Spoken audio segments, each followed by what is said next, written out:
மாதத்திற்கு முந்தின மாதம் பார்த்தீங்கன்னா ஒரு செஷன் ஒன்று நடத்தணும். ஞாபகத்தில் இருக்கா? போன மாதத்துக்கு முந்தின மாதம், போன மாதம் என்ன நடத்தணும் ஞாபகத்தில் இருக்கா?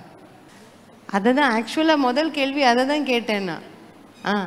போன மாதத்துக்கு முந்தின மாதம். ஆமாம், அதில் வந்து நிறைய பேர் வந்து எனக்கு பர்சனலாகவும் அனுப்பியிருந்தாங்க. தேங்க்யூ ஸோ மச் அப்படின்னு அனுப்பியிருந்தாங்க. Thank you so much. இதை எப்படி டீச் பண்ணுறதுன்னு எங்களுக்கு தெரியாமல் இருந்தது. பிள்ளைகளுக்கு, நம்ம எங்கள் வீட்டில் உள்ள பிள்ளைகளுக்கு எப்படி இதை டீச் பண்ணுறதுன்னு தெரியல. அப்போது அவங்க சொன்னாங்க, ஒருத்தவங்க வந்து என்ன சொன்னாங்கன்னா, அவங்க வந்து ஏற்கனவே அவங்களுடைய பிள்ளைக்கு, யாருக்கு, மகளுக்கு அவங்க வந்து அதை சொல்லி கொடுத்துக்கிட்டு இருந்தப்ப அவங்க மகன் வந்து கேட்டாங்களாம். மகன் சின்ன பையன் அவன் வந்து சொன்னானா, அம்மா நீங்கள் இப்படிலாம் சொல்லி கொடுக்குறீங்களே, நீங்கள் வந்து இப்படி செய்யக்கூடாதுன்னு 10 கட்டளையில் கொடுத்துருக்கே, கொலை செய்யாதிருப்பாயாக அப்படின்னு 10 கட்டளையில் கொடுத்துருக்கே, இது செய்யக்கூடாதுன்னு 10 கட்டளையில் கொடுத்துருக்கே அப்படின்லாம் வந்து கேட்டுட்டு இருந்தானா. சின்ன பையன், ஒரு 11-12 வயசு பையன். அப்போது அதில் ஒரு உதாரணம் ஒன்று சொல்லியிருப்பேன், பூரா உதாரணம், தேள் உதாரணம் ஒன்று சொல்லியிருப்பேன். நீங்கள் அது இங்கே இருந்திருந்தீங்கன்னா தெரிஞ்சிருக்கும், அப்படி இல்லைன்னா நீங்கள் போட்டு பாருங்கள். அவங்களுக்கு அதில் ஒரு பயங்கர ஒரு கிளாரிட்டி ஒன்று கிடச்சிது. ரொம்ப தேங்க்யூ சிஸ்டர்ன்னு சொல்லியிருந்தாங்க. அவங்க மாத்திரமல்ல, அநேகர் வந்து பர்சனலாகவும் ரொம்ப தேங்க் பண்ணியிருந்தாங்க. நல்லது, கர்த்தர் நன்மையான காரியங்களை நமக்கு கற்றுக் கொடுக்குறார். ஆமென். சரி, இன்றைக்கி வந்து நமக்கு போன மாதம் வந்து நமக்கு பெண்களுக்குரியதான ஒரு சில காரியங்களை பார்த்தோம். இன்றைக்கி அடிமைத்தனம், வாட் கைண்ட் ஆஃப் அடிக்ஷன் அப்படின்னு பார்த்திங்கன்னா, ஏதாவது இன்னைக்கு காலையில் ஹெல்த் அவேர்னஸ் ப்ரோக்ராமில் ஒரு பாயிண்ட் ஒன்று சொன்னாங்க, அதை நான் எழுதி வச்சுக்கிட்டேன் உடனே. சுகர் இஸ் அடிக்டிவ் அப்படின்னாங்க. சர்க்கரை வந்து அடிக்டிவாம். நம்ம சின்ன பிள்ளையிலே நம்ம கொடுப்போம் இல்லையா? சர்க்கரை தண்ணி வாயில் கொடுத்துன்னா குட்டிங்க என்ன பண்ணோம், நாக்கை நீட்டி நீட்டி அதை சப்பு கொட்டும். இதே வந்து வேற ஏதாவது கொஞ்சம் கசப்பாக என்னத்தையாவது நம்ம கொடுப்போம் அப்படின்னாக்கா அப்படின்னு பண்ணும், நம்ம மேலே துப்போம். புரியுதா? அப்போது சுகர் என்ன, சர்க்கரை அப்படின்றது என்ன அப்படின்னு பார்த்தா அடிக்டிவ். That is addictive. அது ஒரு போதை பொருள் மாதிரி. சரியா? அதனால தான் சின்ன வயசுலேருந்து அந்த குட்டியை கூட வச்சுருக்காங்க. இந்த வயசுலேருந்து என்னென்னா, இந்த இனிப்பு வகைகளை கொஞ்சம் வருஷத்துக்கு காமிக்கவே கூடாதான் பசங்களுக்கு. அப்படி ஒரு சுவை இருக்குன்னே அந்த பசங்களுக்கு தெரியவே கூடாதான். ஏன்னா எப்படியும் அதை சாப்பிட தான் போகுது. சாக்லேட்டு, கேட்பரிஸு, அது இது வந்து எப்படியும் நம்ம பேரண்ட்ஸ் கொடுக்குறோமோ இல்லையோ, பிள்ளைங்க எப்படியாவது ஸ்கூலில் வந்து பர்த்டே அப்படின்னா பரிமாறுவாங்க. எப்படியாவது அவங்க சாப்பிட தான் போகிறாங்க. அதனால் அதை நம்ம ஏன் கற்றுக் கொடுக்கணும், நம்ம ஏன் பழக்கப்படுத்தணும் அப்படின்னு சொல்லி, அதனால் சுகர் இஸ் அடிக்டிவ். அடிக்ஷன் அப்படின்னா என்னென்னா, அது ஒரு compulsive behaviour for a pleasure. என்ன கைண்ட் ஆஃப் ப்ளஷர் அப்படின்னா, தற்காலிகமான இன்பத்திற்காக தங்களையே கம்பல் பண்ணி அந்த தற்காலிக இன்பத்தை அடைவது. டெம்பரவரி ப்ளஷருக்காக. சரியா? அந்த டெம்பரவரி ப்ளஷர் வந்து எதை வந்து அச்சீவ் பண்ண வைக்கும்னு பார்த்தீங்கன்னா, டெம்பரவரியாக இருக்கிற பெயின் அண்ட் ஆங்ஸைட்டியை ஓவர் கம் பண்ணுறதுக்காக அநேகர் நீங்கள் இந்த காரியங்களை உங்கள் பிள்ளைங்க வாழ்க்கையில் இருக்கான்னு பார்த்து நீங்கள் அதை சரி செய்யுங்க. அவங்கள சரி செய்யறதுக்கு முன்னாடி நீங்கள் அதில் எப்படி இருக்கீங்கன்னு பார்த்துக்கோங்க. சரியா? நீங்கள் அதில் எப்படி இருக்கீங்க? ஒரு அடிக்ஷன் இருக்கிற பிள்ளைகள் இருக்கிறதான வீடுகளில் பெற்றோர் சந்திக்கிறதான பலவிதமான பிரச்சனைகள். ஒரு பிள்ளை, ஒரு ஆண் பிள்ளையோ பெண் பிள்ளையோ ஏதோ ஒரு காரியத்துக்கு அடிக்ட் ஆகிருக்கு, அடிமைத்தனம் பட்டிருக்கு அப்படின்னு வச்சுக்கோங்களேன், அந்த குடும்பத்தில் ரொம்ப ரொம்ப ரொம்ப ஒரு பிரச்சனை வந்துக்கிட்டே இருக்கும். என்ன பிரச்சனைனா, உன் பிள்ளையை பாரு எப்படி பண்ணுறான், இவ என்ன சொல்லுவா, மனைவி என்ன சொல்லுவா, ஆமாம் நீங்கள் ரொம்ப அழகு, நீங்கள் கொஞ்ச நேரம் உட்காந்து பேசியிருந்தீங்கன்னா உங்கள் பிள்ளை இப்படி இருக்குமா, பழியை தூக்கி மாறி மாறி மாறி மாறி. அப்போ அப்படின்னா என்ன, அது ஒரு ஓயா ஒழுக்கு மாதிரி அந்த பிரச்சனை இருந்துக்கிட்டே இருக்குது. அப்போ அந்த அடிமைத்தனத்தை எப்படி நம்ம ஹேண்டில் பண்ணுறது? அடிமைத்தனம் இருக்கிற பிள்ளைகளாக இருக்கட்டும், அடிமைத்தனம் இருக்கிற பெற்றோராக இருக்கட்டும், ஆண்களாக இருக்கட்டும் பெண்களாக இருக்கட்டும், அதை எப்படி ஹேண்டில் பண்ணுறது? நிறைய அடிமைத்தனம் இருக்குது. சரிங்களா? நிறைய. அதில் நான் வந்து 3 அடிமைத்தனத்தை மெயினாக ஃபோக்கஸ் பண்ணி அதை நான் வந்து ஹைலைட் பண்ணி உங்களுக்கு சொல்ல போகிறேன். there are lots of அடிமைத்தனம். நான் ஃபஸ்ட்டு சொன்ன மாதிரி சர்க்கரை கூட ஒரு அடிமைத்தனம் தான். சர்க்கரை கூட ஒரு அடிமைத்தனம் தான். அப்போ நான் 3 மெயின் ஹெட்டிங்ஸில் அதை போட்டு அதை நான் உங்களுக்கு சொல்லணும் அப்படின்னு சொல்லி நான் விருப்பப்படுறேன். அடிமைத்தனத்தில் இருக்கிற பிள்ளைங்க எப்படி இருப்பாங்க அப்படின்னு பார்த்தீங்கன்னாக்கா, தே வில் பி, அதாவது தனிமையை விரும்புவாங்க, கூட்டத்தை விரும்ப மாட்டாங்க, தனிமையை விரும்புவாங்க. ரெண்டாவது பாயிண்ட் என்ன அப்படின்னாக்கா, ஏன் தனிமையை விரும்புகிறாங்க அப்படின்னாக்கா, நான் பேசுகிறதான காரியத்தை யாரும் வேலிடேட் பண்ண மாட்டேங்கிறாங்களே. வேலிடேஷன் அப்படின்னாக்கா அங்கீகரிக்க மாட்டேங்கிறாங்களே, நான் பேசுகிறத அங்கீகரிக்க மாட்டேங்கிறாங்களே. நம்ம எல்லாருடைய வாழ்க்கையிலையுமே ஒரு குறிப்பிட்ட கட்டத்தில் நம்மளை அங்கீகரிக்காத ஒரு சில சூழ்நிலைகள் இருந்திருக்கா இல்லையா? எனக்கு நிறைய இருந்திருக்கு. நான் ஸ்கூல் படிக்கிறப்ப நிறைய இருந்திருக்கு. நான் ரொம்ப வாய் தெத்துவேன், புரியுதா? அதனால் எனக்கு ஓப்பனாக எனக்கு அந்த அந்த அதாவது ஒரு ட்ராமா போட்டால் பிளாட் இப்படி வந்தால் நல்லா இருக்குமே அப்படின்னு எனக்கு சொல்லணும்னு தோணும். ஆனால் அப்படி வாய் அப்படியே திணறும் எனக்கு. அதனால எனக்கு சொல்கிறதுக்கு எனக்கு எந்திரிச்சு சொல்கிறப்ப நமக்கே வைக்கப்பட்டுருவோமோ அப்படின்னு கஷ்டமாக இருக்கும்ல. அதனால எந்திரிச்சு நான் சொல்ல மாட்டேன். ஏதாவது ஒரு காம்படிஷனில் இங்கிலீஷ் காம்படிஷன், தமிழ் அந்த கட்டுரைகள்லாம் அழகாக சொல்லுவாங்க பார்த்தீங்களா? அது சொல்கிறப்ப இப்படி சொல்லியிருந்தா நல்லா இருக்குமே, இப்படி சொல்லியிருந்தா நல்லா இருக்குமே அப்படின்ற அந்த ஒரு தாட் ப்ராசஸ் இருந்தாலும் அது சொல்லக்கூடிய அந்த ஒரு காரியம் என் நாவில் அப்போ இல்லாமல் இருந்துச்சு. சரியா? அதனால் நிறைய காரியங்கள், நிறைய பாயிண்ட்ஸ் நான் சொல்லி யார் கேட்க போகிறா? ஏன்னா இப்படியே என்கிட்ட ஒரு டீச்சர் வேறு சொன்னாங்க. ஒரு டீச்சர் இன்னொரு டீச்சர்கிட்ட நான் ஸ்கூல் படிக்கிறப்ப பிரியா இதில் சேர்த்து விடலாமே இந்த ட்ராமாவில் அப்படின்றப்ப அவங்க சொல்கிறாங்க, அவள் இந்த பொசிஷனுக்கு நல்லா தான் இருப்பா, இந்த நடிக்கிற இந்த போஸ்ட்டுக்கு நல்லா தான் இருப்பா, ஆனால் அவளுக்கு சரியாக பேச வராது அப்படின்னாங்க. அவள் தித்துவா அப்படின்னு எனக்கு கேட்காதுன்னு நினச்சி சொல்லியிருப்பாங்கன்னு நினைக்கிறவங்க. ஆனால் எனக்கு அது கேட்டுடுச்சு. அந்த குட்டி இருதயத்தை ரொம்ப பாதிச்சிருச்சு, எனக்கு ரொம்ப பாதிச்சிருச்சு. ஸோ நானும் அங்கீகரிக்கப்படாமல் இருந்திருக்கிறேன். ஸ்கூல் டைம்லேயும் சரி, காலேஜ் டைமில் நான் I have strived my level best, புரியுதா? நான் அங்கீகரிக்கப்படுறதுக்காகவே என்ன பண்ணுவேன், அசைன்மெண்ட்ஸ் பண்ண மாட்டேன், செமினார் பண்ணணும்னு தனி ரூமில் எங்கள் வீட்டில் தனி ரூமில் இருந்து சொல்லி சொல்லி சொல்லி சொல்லி பார்ப்பேன். செமினாரை எழுதி வச்சு என் ஹேண்ட் ஆக்ஷன்ஸு, வாய் ஒரு மிரர் முன்னாடி அப்படியே நின்று சொல்லி சொல்லி பார்ப்பேன். ஸோ நம்ம எல்லாரோட வாழ்க்கையிலுமே, நான் என்னுடைய வாழ்க்கையில் நடந்த மாதிரி ஒவ்வொருத்தருடைய வாழ்க்கையிலுமே அங்கீகரிக்கப்படாமல் இருத்தல் இருக்குது. அதுக்காக ஒரு எக்ஸ்ட்ரீம் ஸ்டெப் எடுக்கிறது தான் என்ன அப்படின்னு பார்த்தீங்கன்னா அடிக்ஷனுக்குள்ளே கொண்டு போய் விட்டுரும். நான் சொல்கிறது புரியுதா? எக்ஸ்ட்ரீம் ஸ்டெப் எல்லாருடைய வாழ்க்கையிலையுமே. இப்போ நான் யோசிச்சிருந்தேன்னு வச்சுக்கோங்களேன், சரி என்னை எங்கேயுமே எனக்கு அங்கீகரிக்க மாட்டேங்கிறாங்க, நான் வீட்டில் இருந்தாலும் நான் தனியாக இருக்க தான் நான் விருப்பப்படுறேன், தனியாக தான் இருக்க விருப்பப்படுவேன். யாராவது உறவினர்கள் வந்தால் கூட வீட்டுக்குள்ளே போய் ரூமை போய் பூட்டிப்பேன். எனக்கு பயமாக இருக்கும் உண்மையிலே. நான் ரொம்ப க்ளோஸ் ரிலேட்டிவ்ஸ் வந்தால் உட்காந்து பேசுவேன். ஆனால் நிறைய நேரத்தில் தனியாக போய், ஏன் அப்படின்னாக்கா பயம், நம்மளை யாராவது கிண்டல் அடிச்சிருவாங்களோ, ஏதாவது இன்சல்ட் பண்ணிடுவாங்களோ அப்படின்ற ஒரு பயம் கஷ்டத்தில். அதனால தனியாகவே இருப்பேன். ஸோ அங்கீகரிக்கப்படாமல் இருத்தல், அங்கீகரிக்கப்படவும் மாட்டாங்க அந்த மாதிரி உள்ளவங்க, புரியுதா? மூணாவது என்ன அப்படின்னு பார்த்தீங்கன்னாக்கா, அவங்க அதாவது கார்னர் பண்ணப்படுவாங்க. பார்த்துருக்கீங்களா? கார்னர் பண்ணப்படுவாங்க. ஒன்று அவங்களே அவங்கள தனிமைப்படுத்திப்பாங்க, இன்னொன்று அவங்க கார்னர் படுத்தப்படுவார்கள், அவங்களையும் தனிமைப்படுத்திப்பாங்க. அது என்ன கொண்டு வரும்னாக்கா இன்செக்யூரிட்டிக்குள்ளே கொண்டு போய் விட்டுரும்.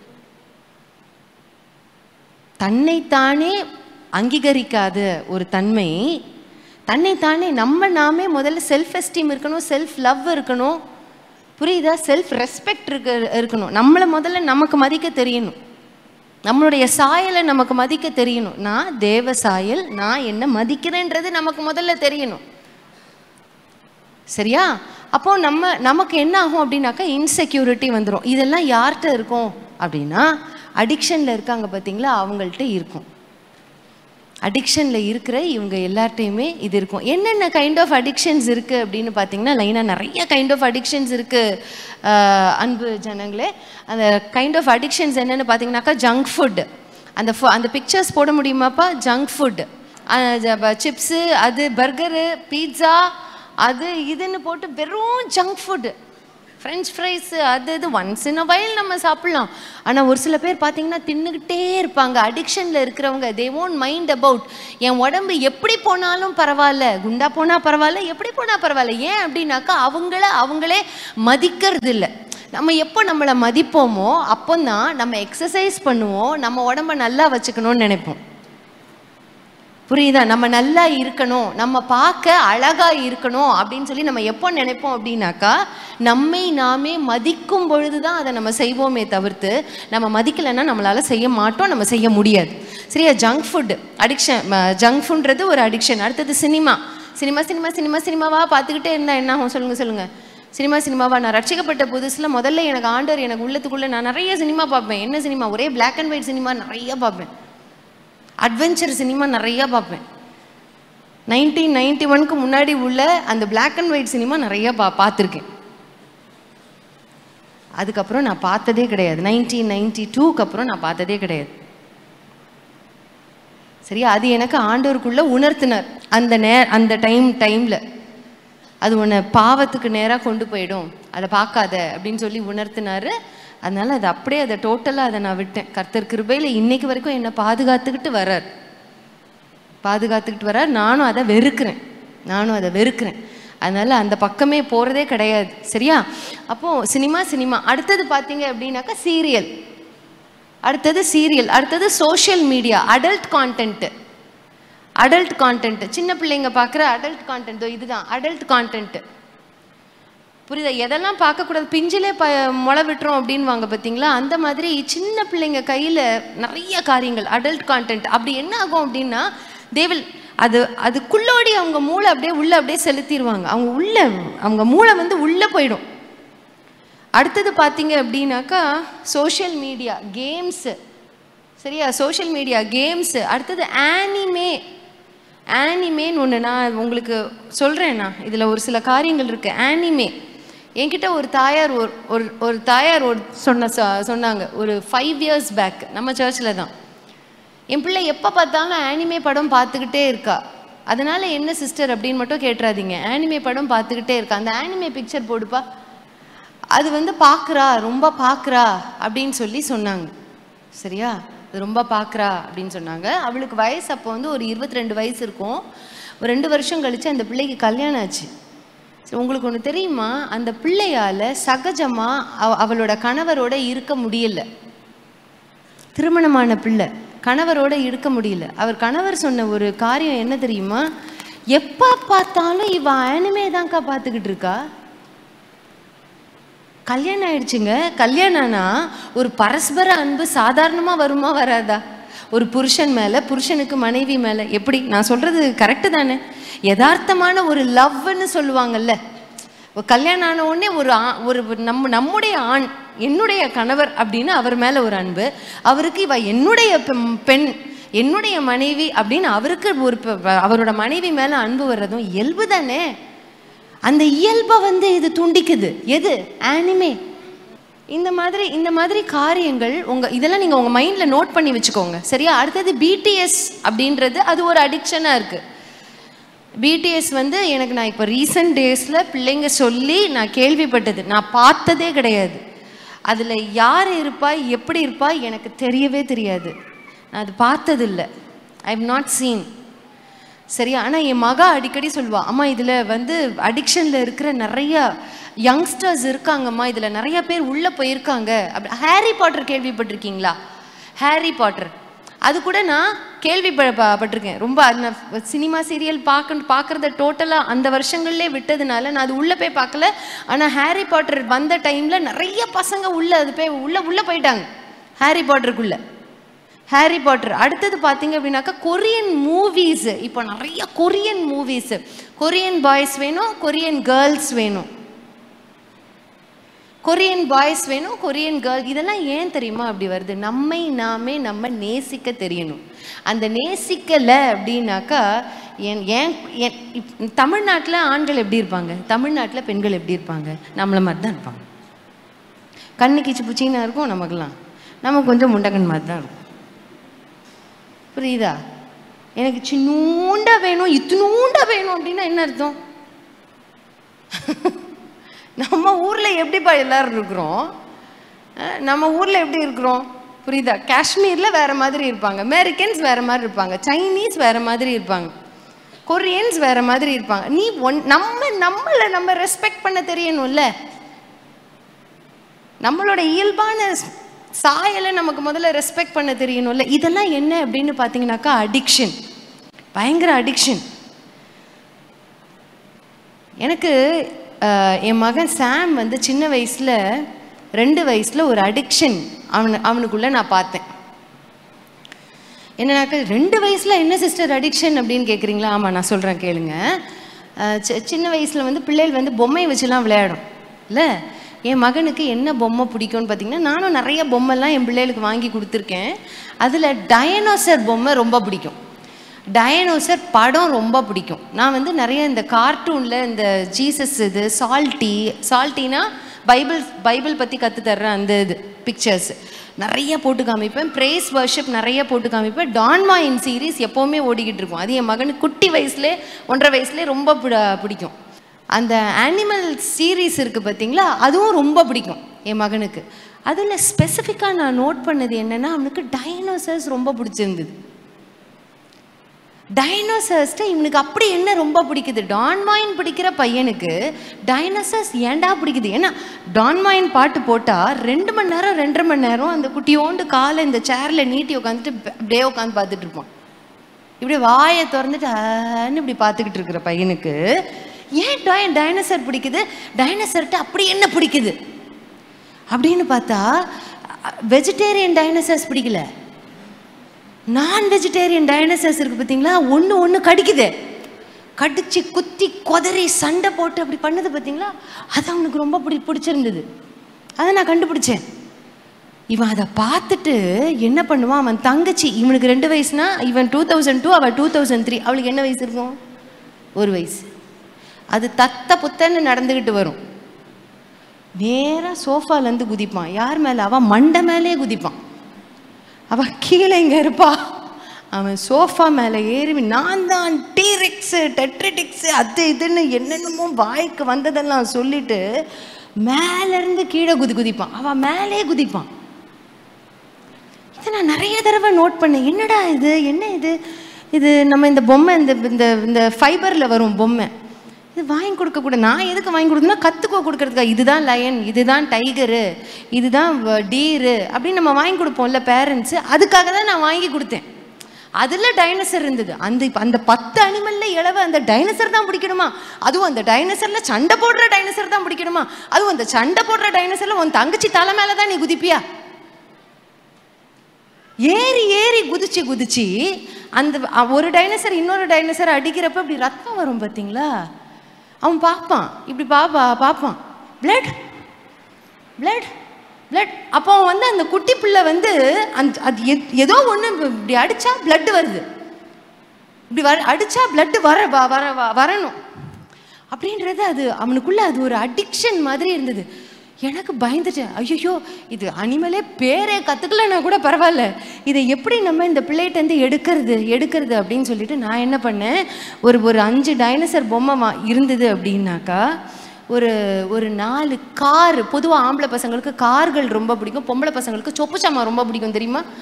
நம்மளை அறியாமல் அது இன்பில்ட்டாக பொம்பளை பிள்ளைங்க வந்து சொப்புன்னு கேட்கும், ஆம்பளை பசங்க கார் ரொம்ப பிடிக்கும். நான் என்ன பண்ணேன், குட்டி குட்டி கார் நிறையா வாங்கி கொடுத்தேன். அதில் அவன் கார் எப்படி தெரியுமா ஓட்டுவான், இப்படி வச்சுப்பான்.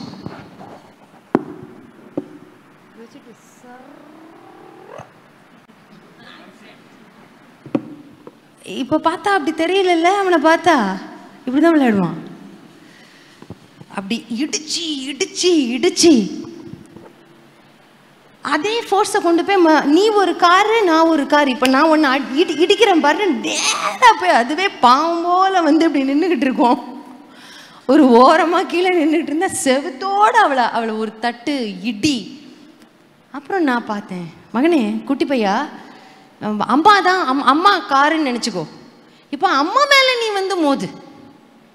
அம்மா காரு, ஷால் குட்டி ஒரு காரு. ஷால் வந்து உன்னோட குள்ளமாக இருக்கா, உனக்கு தான் பயங்கர ஸ்ட்ரென்த் இருக்குல்ல, நீ இப்போ மம்மிட்ட நீ வந்து நீ மோது சரியா அப்படின்னு சொல்லிட்டு நான் உட்காந்துப்பேன். சப்பளம் போட்டு கீழே உட்காந்துப்பேன். அவன் என்கிட்ட மோதுவான். என்கிட்ட மோதுவான், நானும் விழுற மாதிரி விழுவேன். நான் எப்படி அவன்கிட்ட அந்த விதமான தாட்டை எடுத்தேன்றதை நான் உங்கள்கிட்ட சொல்கிறேன்.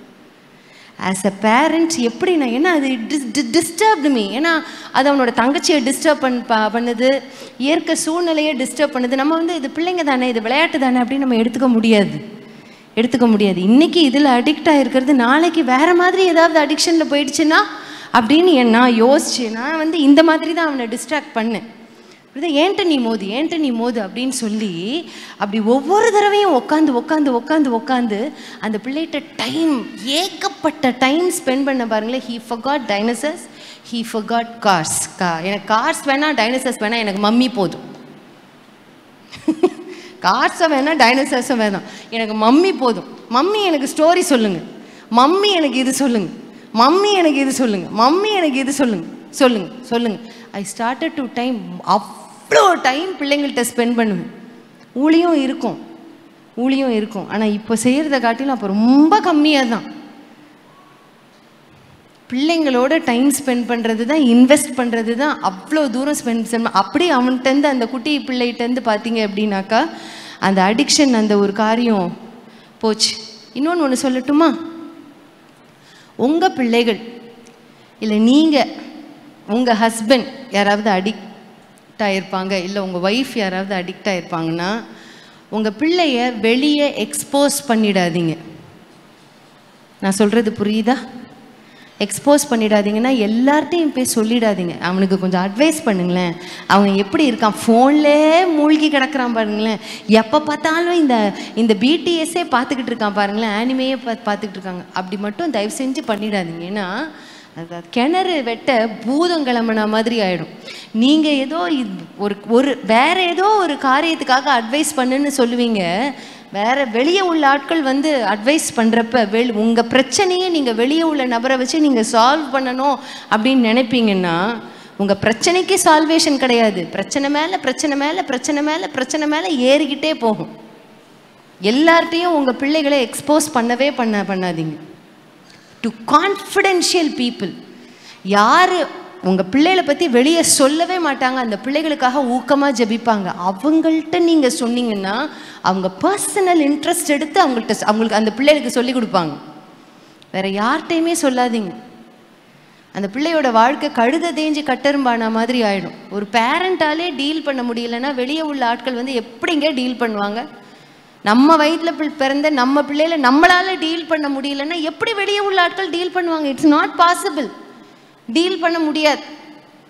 புரியுதா? அதை நல்லா புரிஞ்சுக்கோங்க. 3 காரியம் நான் வந்து சொல்கிறேன் அப்படின்னு சொன்னேன்ல. ஒன்று என்ன அப்படின்னு பார்த்தீங்கன்னாக்கா ஃபோன் அடிக்ஷன். சின்ன இந்த ஒரு காரியத்தில் ஸ்டார்ட் பண்ண பாருங்கள். ஒன்று என்னென்னா, உங்கள் பெட்டுக்கு பக்கத்தில் பொதுவாக நம்ம நைட்டில் தான் நம்ம சார்ஜ் பண்ணுவோம் இல்லையா? நீங்கள் சார்ஜ் பண்ணுறத வேறு ஒரு ரூமில் சார்ஜ் பண்ணிவிட்டு நீங்கள் எங்கே படுக்கிறீங்களோ அங்கே படுத்துருங்க. பெட்டுக்கு பக்கத்தில் உங்கள் ஃபோனை வைக்காதீங்க. ஒன்று, பெட்டுக்கு பக்கத்தில் வைக்காதீங்க. பெட்டுக்கு பக்கத்தில் வச்சோம் அப்படின்னாக்கா அதை பார்த்துட்டு படுக்க வேண்டியது இருக்கும். அது முழிக்கிறப்ப அதை பார்க்கணும்னு தோணும். Please apply it, try to apply it. சரியா? ரெண்டாவது என்ன அப்படின்னாக்கா, உங்களுக்கு நம்ம எல்லாருக்குமே நமக்கு அலாம் கிளாக் தேவை இல்லையா? நான் என்னோடய அலாம் கிளாக் கொண்டு வரணும்னு நினச்சேன். ப்ளூ கலரில் குட்டியோண்டா ஒன்று வச்சுருப்பேன், கிணின்னு அடிக்கிறதுக்கு. அந்த அலாம் கிளாக்கும் வச்சுருப்பேன், இந்த ஃபோனையும் வச்சுருப்பேன். அலாம் கிளாக் நான் வச்சுருப்பேன், அதை கொண்டு வரணும்னு நினச்சேன். அலாம் கிளாக் ஒன்று வாங்கி வச்சுக்கோங்க. சரியா? அலாம் கிளாக் வாங்கி வச்சுக்கோங்க. ஃபோனில் நீங்கள் அலாம் வைக்காதீங்க. இது ஃபோன் அடிக்ஷனில் உள்ளவங்களுக்காக நான் சொல்கிறேன். இதை செய்யுங்க. சார்ஜர் நீங்கள் பக்கத்து ரூமில் போட்டுட்டு வாங்கலேன், அப்போவுமே நீங்கள் உங்கள் ஹார்ட் டிட்டாச் ஆகிடும். நீங்கள் அதை சென்ஸ் பண்ணுவீங்க. உங்கள் ஹார்ட் வந்து டிட்டாச் ஆகிடும். அடுத்தது நோட்டிஃபிகேஷன்ஸை டேர்ன் ஆஃப் பண்ணிவிடுங்க. அதை ஆஃப் பண்ணிவிடுங்க. நோட்டிஃபிகேஷன்ஸை ஆஃப் பண்ணி வைங்க. சரியா? இது ஒன்று.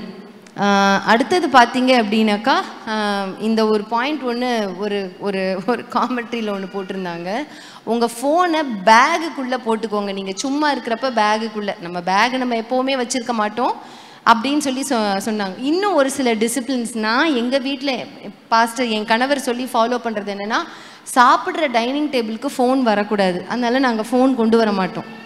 நாங்கள் சாப்பிட்றப்ப ஒரு நாளைக்கு ஒரு தடவை நாங்கள் ஃபேமிலியாக உட்காந்து சாப்பிடுவோம். சரியா? 3 வேளையும் சாப்பிட முடியாது. ஒன்று காலையில் இல்லை மத்தியானம் ஏதாவது ஒரு டைமில் உட்காந்து சாப்பிட நேரிடும். அப்படி சாப்பிட்றப்ப நாங்கள் ஃபோனை கொண்டு வர மாட்டோம். அப்படி ஃபோனை கொண்டு வந்தோம்னா ஏதோ ஒரு பாட்டு நாங்கள் எல்லாருமே சேர்ந்து கேட்கணும் அப்படின்னு இருந்துச்சுன்னா கொண்டு வருவோம். இல்லைன்னா ஃபோனை கொண்டு வர மாட்டோம் டைனிங் டேபிளுக்கு. சரியா? இந்த 2த்தை மட்டும் நீங்கள் ப்ராக்டிஸ் பண்ணுங்க. சார்ஜ் பண்ணுறது வேற ஒரு ரூமில் போடுங்க. 2வது ஃபோனை டைனிங்க்கு கொண்டு வராதீங்க.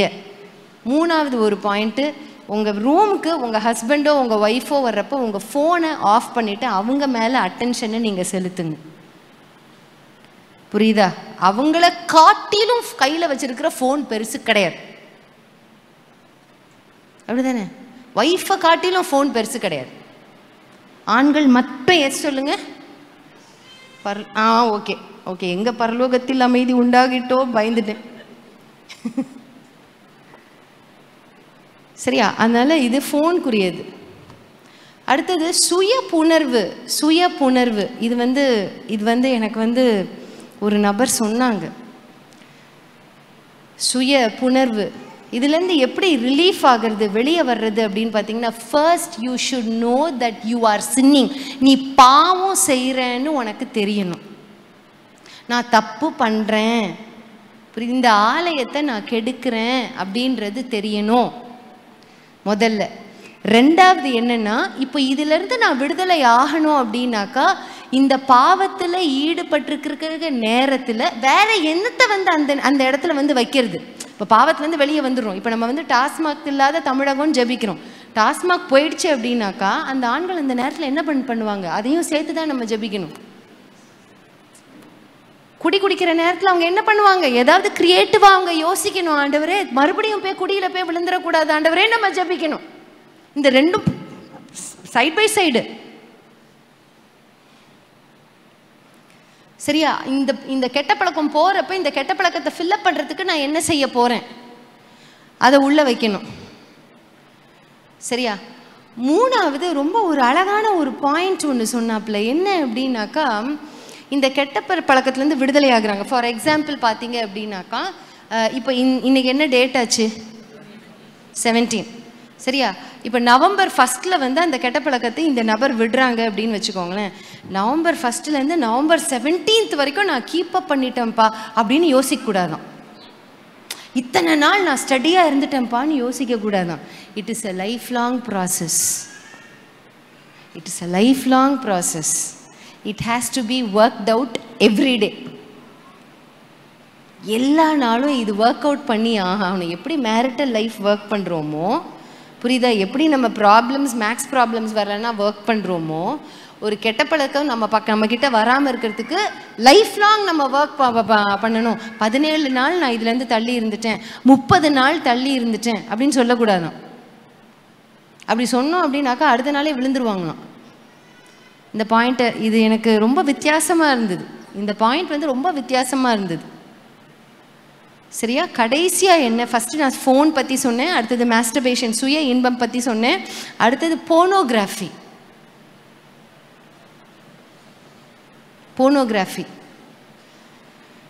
போனோகிராஃபின்னா ஆபாச படங்கள், ஆபாச டெக்ஸ்ட்ஸு எதுவாக வேணாலும் இருக்கலாம்.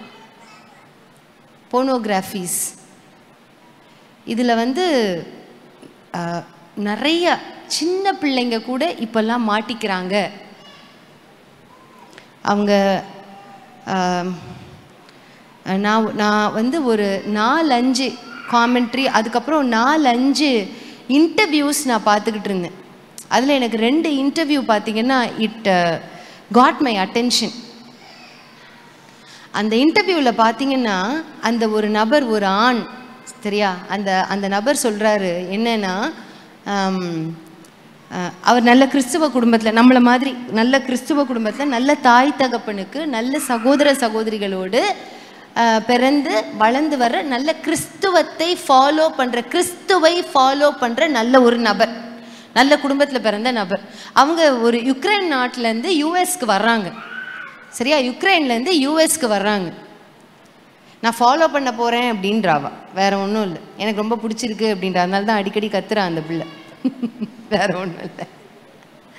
அப்போ யுக்ரைன்லேருந்து யூஎஸ்க்கு வர்றான் இந்த பையன் ஃபேமிலியாக. இந்த பையனுக்கும் அவனுடைய வாழ்க்கையில் ஏதோ ஒன்று, அவனுடைய கண்ணு 2 கண்ணில் ஒரு கண்ணு சரியாக இல்லை, அதனால அவனை வந்து அங்கீகரிக்கப்படாமல் இருக்கிறதான ஒரு சூழ்நிலை இருக்குது. ஆனாலும் he's a good Christian, practising Christian, Bible வாசிக்கிறாப்ப, சர்ச்சுக்கு போகிறாப்புல, ஆண்டவரை நேசிக்கிறாப்புல எல்லாமே இருந்திருக்கு. அப்போது இவங்க வீட்டுக்கு பக்கத்து வீட்டில் உள்ள ஒரு நபர் வந்து யூஎஸ் சிட்டிசனு. அவர் ஒரு 13 நாளோ 1 மாதமோ எங்கேயோ வெளியே போகிறாரு. அவர் வீட்டில் வந்து நிறைய நாயோ பூனையோ என்னமோ வச்சுருந்துருக்காரு. இந்த பையன்கிட்ட சொல்கிறார், 13 வயசு பையன்கிட்ட, என் வீட்டில் இருக்கிற பூனைகளை நீ பார்த்துக்க முடியுமா அப்படின்னு கேட்டோன்னே இந்த பையன் வந்து சரி அங்கிள் நான் பார்த்துக்கிறேன். இவனுக்கு என்னென்னா யூஎஸ் சிட்டிசனோட லைஃப் ஸ்டைல் எப்படி இருக்கும் அப்படின்னு வந்து எக்ஸ்ப்ளோர் பண்ணணும்னு ரொம்ப ஆசை. இவன் இப்போ எங்கே இருக்கான்? யூஎஸ் சிட்டிசன் வீட்டுக்குள்ளே இருக்கிறான். அப்போ அவங்க வீட்டில் உள்ள திங்ஸ்லாம் எப்படி இருக்கும் அப்படின்னு பார்க்க ஆசை. விபரீதமான ஆசை, பயங்கர விபரீதமான ஆசை. அந்த ஆசையில் என்ன பண்ணிடுறான், ஒரு ஒரு ஒரு டிவி டெக்கு மாதிரி இருக்குது. அந்த டிவி டெக்கில் நிறைய கேசட்ஸ் இருக்குது. அந்த கேசட்டில் ஒரு கேசட் எடுத்து போட்டு பார்க்குறான். அதில் போட்டு பார்க்குறதுல பார்த்திங்கன்னா இந்த மாதிரி dirty pictures, filthy pictures, awkward pictures, எல்லாம் போன் பிக்சர்ஸ் நிறைய வந்திருக்கு. இவனுக்கு தெரியுது, ஐயோ இதை நான் பார்க்கக்கூடாது. அவன் சொல்கிறத நான் அப்படியே நான் சொல்கிறேன், ஐயோ இது பார்க்கக்கூடாது அப்படின்னு இவன் நினச்சிருக்கான். அந்த நினச்ச நேரத்தில் அவனுக்கு ஒரு உள் உணர்வு ஏற்பட்டதான். உள் உணர்வு, பார்த்தா என்ன அப்படின்னு ஒரு உள் உணர்வு ஒன்று ஏற்பட்டதான். பார்த்தா என்ன அப்படின்ற அந்த சிந்தனையை அவன் செயல்படுத்தணும்னு நினைக்கிறப்ப, அவன் சொல்கிறத நான் அப்படியே சொல்கிறேன், நல்லா கவனிங்க. அவனுடைய சிந்தனை பார்த்தா என்னன்ற சிந்தனையை அவன் செயல்படுத்தணும்னு நினைக்கிறப்ப உள்ள அவனுக்குள்ள ஏதோ ஒன்று வெளியே இருந்து உள்ள பூந்ததான் அவன் சொல்கிறான். உள்ள எனக்குள்ள ஏதோ ஒன்று வந்துச்சு அப்படின்னு. நான் இது வரைக்கும் எக்ஸ்பீரியன்ஸ் பண்ணாத ஏதோ ஒன்று எனக்கு வெளியே இருந்து உள்ளே வந்ததா நான் சென்ஸ் பண்ணேன். அப்போ அடிக்கடி அவனுக்குள்ள தோணுமா, என்ன தோணுமா, நீ அந்த படத்தை போய் பாரு, அந்த வீட்டுக்கு போய் நீ பார்த்துக்கோ. பூனையை பார்த்துக்கிறதுக்கு 3 வேளை போனால் போதும், நாளெல்லாம் இருக்கணுன்ற அவசியம் இல்லை, சாப்பாடு வச்சுட்டு வந்துட்டா போதும் இல்லையா? நீ அந்த வீட்டுக்கு போ, அந்த வீட்டு சாவி தான் உன்கிட்ட இருக்குல்ல, அந்த கேசட்டை போட்டு பாரு. தப்புன்னு தெரியுது, நான் ஏன் இதை பண்ணுறேன்? அந்த பையன் யோசிச்சிருக்கான். தப்புன்னு தெரியுது, நான் ஏன் இதை பண்ணுறேன்? நான் ஏன் இதை பார்க்கணுன்னு ஆசைப்படுறேன்? உள்ள ஆல்ரெடி ஒன்று வெளியே இருந்து உள்ளே போயிடுச்சு. எப்போ போச்சுன்றதை நான் உங்களுக்கு சொன்னேன். சிந்தனையில் உள்ளதை செயல்படுத்தணும்னு நினச்சப்ப we give room for something else other than Holy Spirit. உள்ளே போயிடுச்சு. அது உள்ள அவனுக்குள்ளே கிருன்னு தூண்டிக்கிட்டே இருக்குது.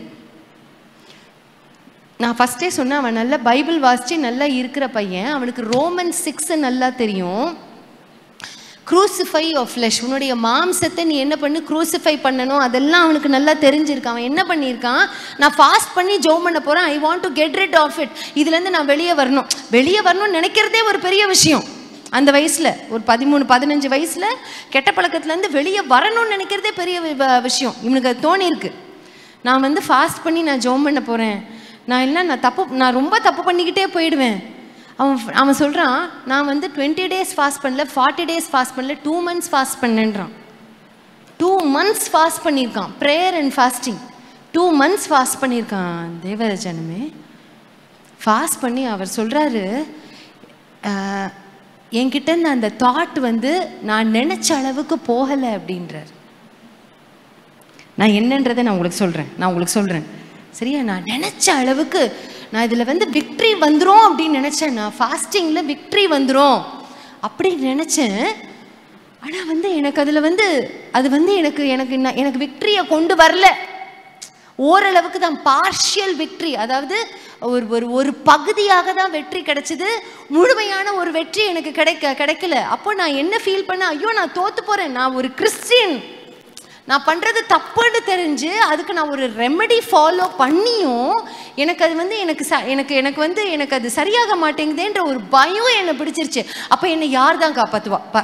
அது சரியான மைண்ட் செட் தானே, யார் தான் என்னை காப்பாற்றுவா அப்படின்ற அந்த தாட் ப்ராசஸ் போன உடனே அவன் தனியாக உட்காந்து அப்படி யோசித்து பார்த்துருக்கான். தனியாக உட்காந்து லெட் மீ ஸ்பெண்ட் டைம், தனியாக உட்காந்து நான் என்ன செய்யணும் ஆண்டவரே, எனக்கு பயமாக இருக்கு, என்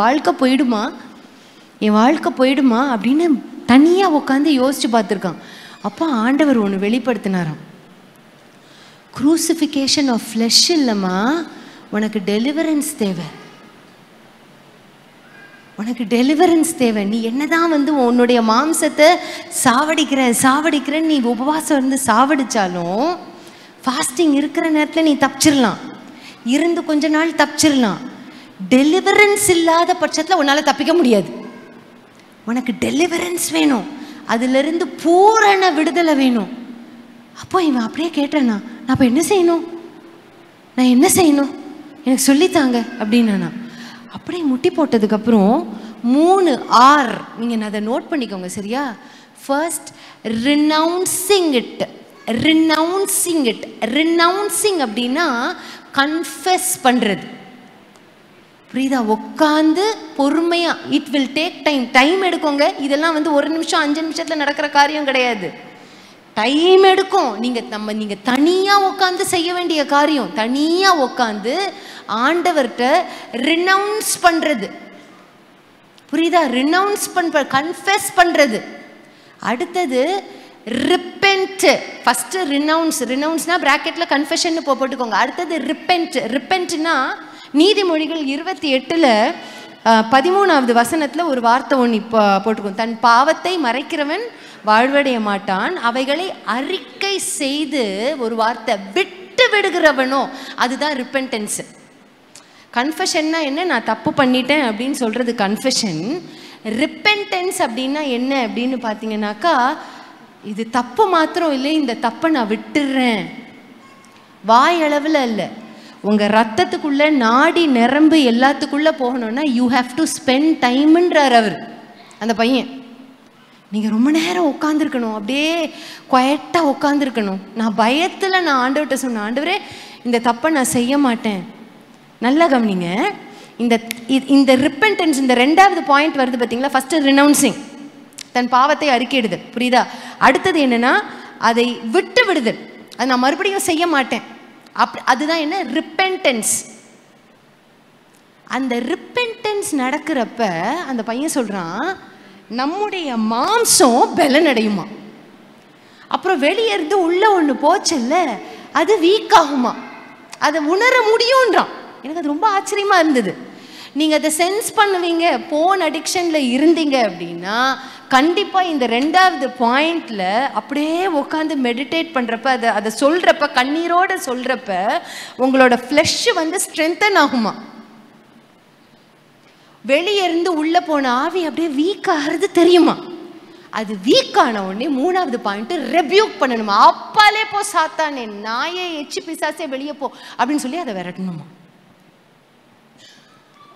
இதுதான் எனக்கு பூரண விடுதலையை கொடுத்துச்சுன்றாங்க. ஃபாஸ்டிங் ப்ளஸ் இந்த தனிப்பட்ட செல்ஃப் ரியலைசேஷன், செல்ஃப் எக்ஸாமினேஷன், இதுதான் எனக்கு வந்து விடுதலையை, டோட்டல் விடுதலையை கொடுத்துச்சு. It is not crucifixion of flesh, அப்படி இல்லை, டெலிவரன்ஸ். டெலிவரன்ஸ் சொல்லுங்கள் எல்லாரும், டெலிவரன்ஸ். இந்த மாதிரி போன் அடிக்ஷனில் இருக்கிறாங்க பிள்ளைங்க அப்படின்னாக்கா, நான் ஆஸ் அ பேரண்ட்ஸ் நான் உங்களுக்கு சொல்கிறது என்ன அப்படின்னா, புரியுதா? பேரண்ட்ஸ் செய்ய வேண்டிய ஒரு பெரிய தலையாய கடமை என்ன தெரியுமா? நீ தருதலை, நீ வந்து ஒன்றுத்துக்கும் லாய்க்கில்லை அப்படின்னு தயவு செஞ்சு திட்டக்கூடாது. 1. 2வது, உங்கள் பிள்ளைய வெளியே நீங்கள் காமிச்சு கொடுக்கக்கூடாது.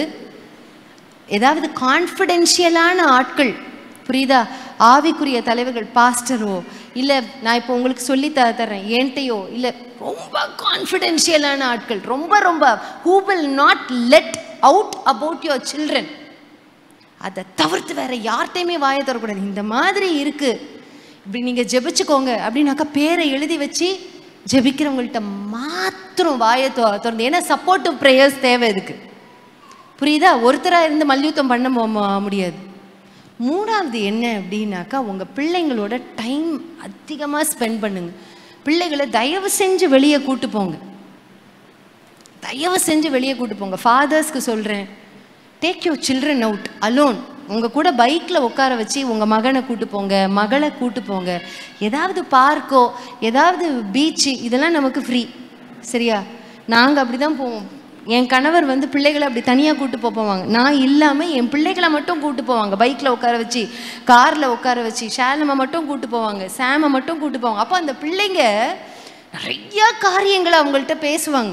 அவங்க சொல்லுவாங்க, போயிட்டு வந்ததுக்கப்புறம் என்கிட்ட ஷேர் பண்ணுவாங்க. இவ இவ்வளோ காரியங்கள் சொன்னா, சாம் இவ்வளோ காரியம் ஷேர் பண்ணா அப்படின்னு சொல்லி பிள்ளைங்களுக்கு அது ரொம்ப பிடிக்கும். அந்த ஒரு கனெக்ஷனை ஏற்படுத்திக்கோங்க. Listen to your children. ஒரு எஸ் சொல்லுவோமா? Listen to your children. சின்ன பிள்ளைகளாக இருந்தால் கூட பரவாயில்ல, லிசன் டு யோர் சில்ட்ரன். இதை நம்ம செய்கிறப்ப பிள்ளைங்களுக்கு சரியான ஒரு கான்ஃபிடென்ஸ் இருக்கும். மேக்ஸிமம் 99% மிஸ் ஆக மாட்டாங்க. பேரண்ட்ஸ் இதை செஞ்சுட்டாங்கன்னா போதும். இல்லை அவங்க இந்த அடிக்ஷன்ஸ்குள்ளே மாட்டிக்கிட்டாங்க அப்படின்னாக்கா, நான் சொன்ன இந்த காரியங்களை செய்யுங்க. அவங்களுக்காக நீங்கள் செய்கிறப்ப அவங்களுக்கு ஒரு ரிலீஸ் ஒன்று கிடைக்கும். அவங்களும் உணர்வடைவாங்க. they will also have that senses. do you agree with me? ஓகேவா? உங்களுக்கு புரியுதா? இந்த காரியம்தான் நான் இன்னைக்கு பேசணும்னு விருப்பப்பட்டேன். இந்த காரியத்தை சொல்லிட்டேன். இதை நீங்கள் உங்கள் இருதயத்தில் அழுத்தி இதை நீங்கள் ப்ராக்டிஸ் பண்ண வேண்டுமாறு கேட்டுக்கொள்கிறேன். நன்றி. நன்றி. என்னுடைய மனைவி சொன்ன இந்த காரியங்கள் பிள்ளைங்க மாத்திரம் இல்லை, பெரியவங்களுக்குமே இடம் கொடுத்தா இந்த அடிக்ஷன் இருக்குது. அதனால் இதிலிருந்து வெளியே வர்றதுக்கு மிக முக்கியமான நல்ல ஆலோசனைகளை, முக்கியமாக இந்த கெட்ட சிந்தனைகள் அதுக்கு இடம் கொடுக்கும்போது, அடுத்தது இந்த போன் அடிக்ஷன் அது எங்கேயாவது வரும். வந்துச்சுன்னா அது உடனே அதை மைண்டை கேப்சர் பண்ணி சில பேர் பெண்களும் அதில் மாற்றுறவங்க இருக்கிறாங்க. It is not just exclusive for men. நான் அது குடும்பமாக பேசியிருக்கோம். பெண்கள் அதில் பார்க்குறதுக்கு என்ன இருக்குது? பிசாசு 2 பேரையும் பாவம் செய்ய வச்சிருவோம். அப்போது அதுக்கு ஏற்ற மாதிரி அந்த பிசாசு 2 ஜெண்டர்ஸ், ஆண்களையும் பெண்களையும் ஈக்குவலாக இந்த மாதிரி போனோகிராஃபியில் தள்ளுறத நம்ம பார்க்குறோம். தேவன் தான் தம்முடைய பிள்ளைகளுக்கு அவர் விடுதலை கொடுக்கணும். இது எப்படி ஆரம்பிக்குதுன்னா, ஒரு கியூரியாசிட்டியில் ஆரம்பித்து அது அப்படியே செல்லுகிறது. நான் காலேஜ் படிக்கும்போது அப்போது இந்த மேல் நாடுகளில் அந்த காலத்தில், நான் சொல்கிறது 1995, அப்போ என் நண்பர் ஒருவர், எனக்கு க்ளோஸாக இருக்கிற ஒருத்தர் ஒரு இதை சொல்லிகிட்டு இருந்தார். அங்கே அயல் நாடுகளில் ஒரு இது ஃபேமஸ். அது என்னென்னா பின் ஹோல் செக்ஸ் அப்படின்னு சொன்னார். அப்படின்னா என்னப்பா நூதனமாக இருக்குதே அப்படின்னு. அப்போ சொன்னார், ஒரு ரூம்குள்ளே இல்லாட்டி ஒரு பெரிய ஹால்குள்ளே எல்லா பாவமும் செய்வாங்க, அருவருப்பும் செய்வாங்க. அந்த கதவு பூட்டப்பட்டிருக்கும். அதை பார்க்குறவங்களுக்காக அங்கங்கே ஓட்டை போட்டிருப்பாங்க டோரில். பார்க்க விரும்புகிறவங்க வெளியிலேருந்து காசு கொடுத்து, எவ்வளோ பயங்கரமான காசு, அதை கொடுத்து அந்த பின் ஹோல்லேருந்து சின்ன ஓட்டையிலேருந்து அதை பார்க்கணும். பிசாசு எப்பவுமே இந்த மாதிரி தான் அவன் இந்த சிற்றின்பத்தை காமிச்சு ஜனங்களை மோசம் போக்கிறோம். அது அப்படி தான் ஆரம்பிக்கும். அதில் ஒரு கியூரியாசிட்டி அதில் வரும். சொன்ன மாதிரி அது ஒரு அசுத்த ஆவி. It is evil spirit. அது வந்ததுன்னா வாழ்க்கையில் பல காரியங்களை இந்த அசுத்த ஆவி, இந்த கிரியைகள் கெடுத்து போட்டுரும் அப்படின்னு பார்க்குறோம். அதனால் எல்லாருக்குமே அதிலிருந்து ஜெயம் வேணும். இதில் ஜெயம் எடுத்தாதான் ஆவிக்குரிய ஜீவியத்திலையும் அதுக்கப்புறம் தொடர்ந்து வளர முடியும். சில பேர் இந்த மாதிரி பழக்கங்களை வச்சுட்டு பாட்டு பாடுறவங்க, ஊழியம் செய்கிறேன்னு சொல்கிறவங்க கூட பின்னால் இந்த மாதிரி பழக்கங்கள் இருக்கும்போது அவங்க செய்கிற எல்லாவற்றையும் ஒரு நாள் அது பாதித்து விடும். மறந்துடக்கூடாது. கர்த்தருடைய ஆவியானவருடைய அபிஷேகம் வரும்போது அவர் 2த்தையும் ரிவீல் பண்ணுவார். ஒன்று, உங்கள்கிட்ட இருக்கிற நல்ல காரியங்களும் வெளியில் வரும். ஏதாவது கெட்ட காரியங்கள் உள்ள மற்றவங்களுக்கு தெரியாமல் வச்சுருந்தீங்கன்னா ஆவியானவர் அதையும் ஒரு குறிப்பிட்ட அது வெளியில் வரும். போத் இது இருக்கட்டும் அப்படின்னு சொல்லி எந்த காரியத்தை நம்ம வச்சிருக்கோமோ அது நம்மை பாதிக்கும். ஆமேன்னு சொல்லுவோமா? ஒத்துக்கிறோமா? உண்மைதானா? சரி. வாழ்க்கை வந்து ஒரு கம்பார்ட்மெண்ட் கிடையாது. Sacred and secular. சண்டே வந்து நான் ரொம்ப சேக்ரெடாக இருப்பேன், ஆலயத்தில் வந்து ரொம்ப பரிசுத்தமாக இருக்கேன், அது வந்து கம்பார்ட்மெண்ட் ஏ. மண்டேலேருந்து சாட்டர்டே வரைக்கும் செக்யூலர், நான் இப்படி இருப்பேன் அப்படின்னா, அப்படி ஒரு வாழ்க்கை நீங்கள் வாழுவீங்கன்னா நீங்கள் பயங்கரமான மாயமாலக்காரர். இங்கே ஒரு வாழ்க்கை, ஏல ஒரு வாழ்க்கை, பியில் ஒரு வாழ்க்கை. ரெண்டுக்கும் வித்தியாசமே இருக்கக்கூடாது. சேக்ரெட் ஆர் செக்யூலர் ரெண்டும் ஒன்று தான். முழு வாழ்க்கையும் எல்லாத்தோடையும் சேர்ந்தது. சண்டே வாழ்கிற வாழ்க்கை தான் சாட்டர்டே வரைக்கும். ரெண்டையும் பிரிக்க முடியாது. பிரித்தோன்னா அங்கே மாயமாலம் அடங்கி இருக்கும். சர்ச்சில் வந்து ஒரு முகம், ஓ இந்த நபர், அங்கே வெளியில் வேலை ஸ்தலத்துக்கு வீட்டுக்கு போனால் வேற முகம். அந்த ஆட்கள் பரிசுத்தமாக இருக்க முடியாது, தேவனுக்குரிய சுபாவத்தில் அவங்க வளர முடியாது, அவங்க ரட்சிப்பே ஒரு விதத்தை அவங்களால காத்து கொள்ள முடியல. ஏன்னா மாயமாலத்தில் வாழ்க்கை வந்து ஓடிட்டு இருக்கிறது. இதில் கவனமாக இருக்கணும். இன்னைக்கு நாம் பேசுகிற ஒரு காரியங்கள், நம்ம ஓ வரைக்கும் வந்தோம் இல்லை? ஓ ஃபார் ஒன்லி சைல்டு அப்படின்னு வந்தோம். இன்னைக்கு பீக்கு வரப்போகிறோம். B for personality. பர்சனாலிட்டி அப்படின்னு சொல்லும்போது ஒரு ஆளுடைய தனித்துவம்னு சொல்லலாம், ஒரு ஆளுடைய ஆளுமை அப்படின்னு சொல்லலாம். அந்த ஆளுமை தன்மைகள் சின்ன வயசுலேருந்தே ஆரம்பிக்குது. பிள்ளைகளுக்கு சின்ன வயசுலேருந்தே ஒவ்வொரு அந்த பர்சனாலிட்டி அந்தந்த குடும்பத்தில் அது வந்து டெவலப் ஆகுது அப்படின்னு சொல்லி நம்ம பார்க்குறோம். சில பணக்காரங்களுடைய வீட்டில், விஷயம் தெரிஞ்ச வீட்டில் சின்ன பிள்ளைங்க அவங்க பர்சனாலிட்டி கிளாஸ்னே போடுவாங்க. நீங்கள் யாராவது உங்கள் பிள்ளைங்களை அப்படி போட்டிருக்கீங்களா? அப்படி யாராவது இருந்தால் கொஞ்சம் கை தூக்கி காமிங்க பார்க்கலாம். நான் இதை புக்கில் தான் வாசித்தேன் சமீபத்தில். பர்சனாலிட்டி கிளாஸ்னே போட்டு சில பிள்ளைங்களை, அவங்களுடைய பிள்ளைகள் ஆளுமையில், தலைமைத்துவத்தில், தனித்துவத்தில் நல்லா வரணும் அப்படின்னு சொல்லி ஒரு குட் பர்சனாலிட்டி அப்படின்னு சொல்லி அவங்க நினைக்கிறது உண்டு. இந்த குட் பர்சனாலிட்டி இந்த பிள்ளைங்களுக்கு இருக்கணும் அப்படின்னா நம்முடைய எண்ணம் என்ன அப்படின்னு சொல்லி, அந்த பிள்ளைங்க பலருக்கு முன்னால் நின்னா சரளமாக பேசணும், பப்ளிக் ஸ்பீக்கிங் அதில் நல்லா இருக்கணும், அது நல்ல எதிர்பார்ப்பு. மற்றவங்களுக்கு முன்னால் அவங்க தோன்றும் போது, அந்த பிள்ளைங்க வரும்போது, பிள்ளைங்களாக இருக்கட்டும் பெரியவங்களாக இருக்கட்டும், நான் கான்ஃபிடெண்ட்டாக பேசணும். Appear confident, speak to public in confidence. தைரியமாக பேசக்கூடிய ஒரு பிள்ளையாக இருக்க வேண்டும் அப்படின்னு சொல்லி எதிர்பார்க்குறவங்க சின்ன வயசுலேயே கூட சில பேர் இந்த பர்சனாலிட்டி கிளாஸில் இந்த பிள்ளைங்களை போட்டு அவங்கள வந்து முன்னுக்கு கொண்டு வர்றதுக்கு நல்ல முயற்சி தான். வாசிக்கும்போது அது வந்து நல்லா தான் இருக்குது. ஆனால் மறந்துடக்கூடாது, சில வேளையில் பிள்ளைங்க வந்து அங்கே நின்று பெர்ஃபார்ம் பண்ண மாட்டாங்க, நம்ம நினைக்கிற மாதிரி பெர்ஃபார்ம் பண்ண மாட்டாங்க. ரொம்ப வருஷத்துக்கு முன்னால் எனக்கு ஞாபகம் இருக்குது, ஸ்கூலில் வந்து ஃபேன்சி ட்ரெஸ் காம்படிஷன் அதில் இது பண்ணியிருக்காங்க. எங்கள் மகனை யூகேஜியில் என்னுடைய மனைவி கொண்டு போய் நிறுத்துகிறாங்க. 23வது சங்கீதத்தை மனப்பாடம் பண்ணி ஒரு பைபிளோட ஒயிட் கலர் ட்ரெஸ்ஸு, ஜிப்பா அதெல்லாம் போட்டு அங்கே நிறுத்தி அவங்க அனௌன்ஸ் பண்ணுறாங்க, now pastor Samuel Aaron is going to narrate, he is going to speak அப்படின்ட்டாங்க. இவர் எங்க 4 வயசு பைபிளை வச்சுட்டு இப்படி நின்றுட்டு இருக்கிறார். சாமுவேல் ஏரன் டாக் அப்படின்னாங்க. அவர் இப்படி பார்க்குறாரு, எல்லாரும் பார்த்து ஒரு சிரிப்பு. Pastor Samuel Aaron, what message you have to say to the children, tell it out. அவர் இப்படியே பார்க்குறார், ஒரு வார்த்தையும் வாயில பேசல.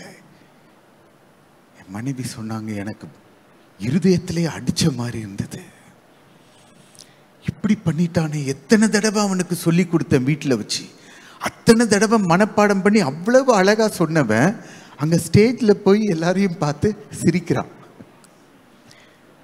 வீட்டுல வந்து அழுக எதுக்குப்பா இவன் இப்படி பண்றான் அப்படின்னு யோசிக்கலாம்.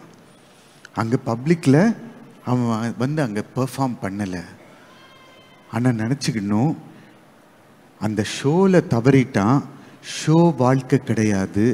ஷோக்கு மேல சப்ஸ்டன்ஸ் தான் முக்கியம். உள்ள வசனம் போச்சா பரவாயில்ல, அந்த ஷோ பரவாயில்ல, இட் ஃபெயில்டு. அது பார்த்துட்டு இருந்த ஒருத்தர் பக்கத்தில், இது சில பேர் வந்து தீல எண்ணெய் ஊற்றி விடுவாங்க தெரியுமா, அக்கா என்னக்கா உங்க பையன், ஒரு பாஸ்டர்னா பேசிதான் ஆகணும், பேச்சு சரி. அப்புறம் என்ன பண்ணுவான், 6 வசனம் இருக்காங்க, அந்த ஷோவே எப்பவும் பெர்ஃபார்ம் பண்ணிட்டு இருந்தாங்கன்னா அப்புறம் என்ன பண்ணுவாங்க, அவங்க நல்ல நடிகர்களாக மாறிடுவாங்க. More than the show, substance is more important. நான் வளர்ந்து வரும்போது குழந்தை நட்சத்திரங்கள் எல்லாம் பார்த்துருக்குறேன். அப்போது நாங்கள் இருக்கிறோம், எங்கள் ஸ்கூலில் ஆனுவல் டே ஃபங்க்ஷன், இங்கே இருக்கிற பக்கத்தில் இருக்கிற லோயலா ஸ்கூல் தான். ஆனுவல் டே ஃபங்க்ஷனில் அது பாய்ஸ் ஸ்கூலு. பாய்ஸ் ஸ்கூலில் என்ன பண்ணணும், பாய்ஸை தான் போய் அங்கே படிக்கிற பிள்ளைங்களை தானே அங்கே மேலே ஏற்றுவாங்க. எங்கள் தமிழ் ஆசிரியருக்கு என்ன எழுப்புதல் வந்துச்சோ அந்த டைமில் ரிச்சர்ட்னு ஒரு குடும்பம் வந்து அந்த ஸ்கூலில் படிச்சுட்டு இருந்தாங்க. ரிச்சர்ட் வந்து பேபி ஷாலினியுடைய அண்ணன். இப்போ நான் சொல்கிறது யார், எந்த குடும்பம்னு தெரியும். அவர் என்ன பண்ணிட்டாரு, கண்ணகியுடைய ஒரு ட்ராமாவை போட்டு பேபி ஷாலினியை ஏற்றி விட்டார் ஸ்டேஜில். அந்த பிள்ளைக்கு நான் நினைக்கிறேன் 10 வயசு தான் இருக்கும். அவள் அப்போவே சில சீரியல்ஸ்லாம் நடிக்க ஆரம்பிச்சிட்டா. அவள் வந்து ஒன்று பெர்ஃபார்ம் பண்ண பார்க்கணும், கண்ணகின்னு அந்த சின்ன வயசு தான். அந்த இதை வச்சுட்டு இப்போ அந்த சிலம்பு இல்லை, ஆமாம், அதை வச்சுட்டு பெர்ஃபார்ம் பண்ண பார்க்கணும்.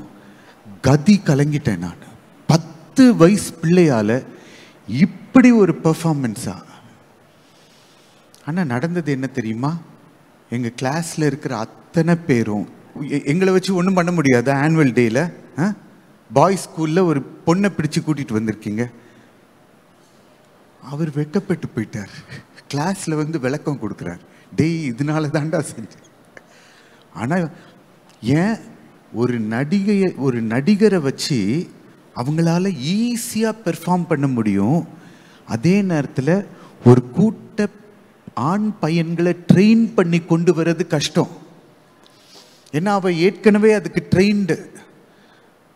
அந்த ஷோ எப்படிப்பட்ட ஷோ, அங்கே அதுக்கு எவ்வளோ பேர் டப்பிங் வாய்ஸ் கொடுத்துருக்குறாங்க, எவ்வளோ மியூசிக் இது பண்ணியிருக்கிறாங்க, ரீ ரெக்கார்டிங் எவ்வளோ, அப்படியே ஒரு லிட்ரலாக ஒரு சினிமா பார்த்த மாதிரி இருந்தது. சினிமானா நான் சினிமாவில் பொதுவாக தகாத காட்சிகள், இதில் வந்து ஒரு சரித்திரத்தை அப்படி அவ்வளோ பெரிய ஒரு grand presentation on a school day. அப்போ சில வேளையில் இந்த மாதிரி வரும்போது ஷோ முக்கியமா சப்ஸ்டன்ஸ் முக்கியமா அப்படின்னு நம்ம தான் தீர்வு செய்யணும். நம்ம வாழ்க்கையில் ஒரு ஷோவை வந்து ரொம்ப ப்ராக்டிஸ் பண்ணி அந்த ஷோவை சக்ஸஸ்ஃபுல்லாக செஞ்சு முடிச்சிட்டோம் அப்படின்னு வெளியில் வந்து சப்ஸ்டன்ஸே இல்லைன்னா அந்த அந்த பெற்றோரத்துவத்தில் அந்த பிள்ளை வளர்க்குறதுல there is no use. அதை அறிஞ்சுக்கணும். இப்போ இந்த பர்சனாலிட்டியை வளர்த்து கொண்டு வரதுல, நம்ம பிள்ளைகளை கண்காணிக்கிறதுல இதை என்ன சொல்கிறாங்க அப்படின்னா ஃப்ரெண்ட்ஷிப் போலீசிங் அப்படின்றாங்க. என் பிள்ளை யாரோட சேர்றாங்க அப்படின்றத பார்க்கணும். ஆனால் அது அதிகமாக ஓவர் மானிட்டர் பண்ணி சமுதாயத்தில் கொஞ்சம் குறைஞ்ச பிள்ளைங்களாக இருந்தால் பணம் இல்லாத பிள்ளை அவனோட சேராது, இந்த பிள்ளையோட சேராது. அவன் இந்த பிள்ளை நம்ம ஸ்டேட்டஸ்க்கு ஒத்து வர மாட்டான். இப்படிலாம் நீங்கள் நம்ம பிள்ளைகள்கிட்ட சொன்னால் அவர்களுடைய வளர்ச்சியை நாம் பாதிக்கிறோம். You are policing, friendship policing. அப்புறம் இவ்வளோ போலீஸ் பண்ணிட்டு சமுதாயத்தில் பலவிதமான குழந்தைகளை ஆண்டவர் வந்து படைச்சிருக்கிறார். என்னுடைய அப்ரிங்கிங்லேயோ என்னமோ, நான் சபையில் காலையில் ஆராதனை நடக்கும், அந்த காலத்துலலாம் ஒரு சர்வீஸ் தான். அப்புறம் சாயங்காலம் இங்கே இருக்கிற என்னோடு கூட சண்டே கிளாஸ் படித்தவங்களாம் சேர்ந்து மொட்டை மாடிக்கு போய் கிரிக்கெட் விளையாடும். அதில் இந்த ஃபைனான்ஷியல் ஸ்டேட்டஸ்லாம் பார்க்க மாட்டோம். எல்லா விதமான குழந்தைகளும் சேர்ந்து விளையாடுவோம், நல்லா விளையாடுவோம்.